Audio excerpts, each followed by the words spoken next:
So hello guys, welcome sa ating video tutorial. Ngayon naman, ah, bibigay ako ng tutorial paano gumawa ng basic example ng login gamit yung PHP programming language.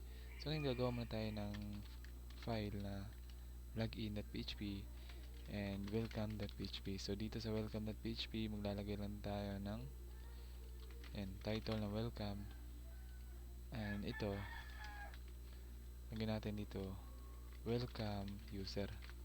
So yun lang yung nakalagay dyan. So dito naman sa login, gagawa tayo ng form.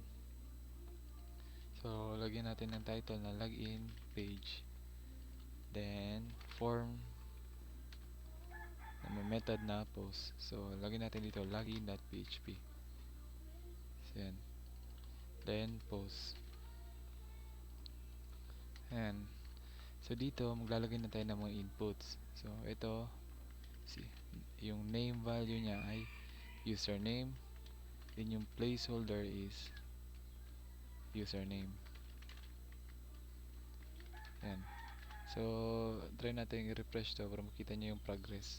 So yan yung nakikita nyo. So yan yung ginawa natin ito. So kopyahin lang natin to. Yan. After that, paste natin sa baba. Then lagyan natin ito ng password. Then ito naman, yung value niya ay password.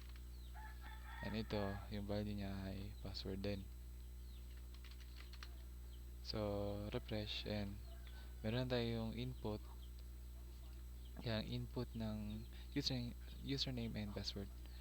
So maglalagay na tayo dito ng button. So input, type submit, name, submit. Yung value niya ay login. So yan. So meron na tayong username na input and password na input and button. So dito gagawa natin ng function. So opening tag and closing tag muna ng PHP. Gagawa tayo ng usernames is equals to test user na variable. So ito yung variable na ginawa natin, and ito naman yung value niya, yung string value. So si passwords is equals to 1 2 3 4. Ayan.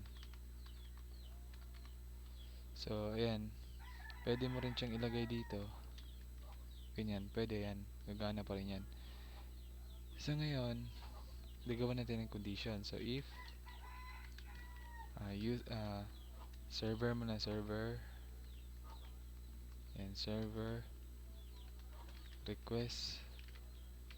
Yan. So saan galing yung post? Doon sa form natin. Ayan, yung value ni method. So kunin natin yung username is equals to post username. So saan nga ba yung galing? Ito, saan nga ba ito galing? So dito yan galing. So gumawa lang tayo ng variable na at gumamit tayo nitong ayan, associative global variable.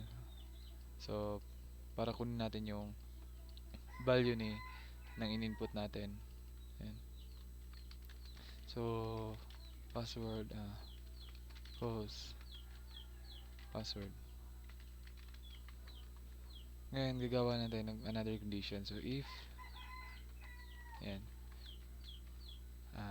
username is equals to usernames and password is equals to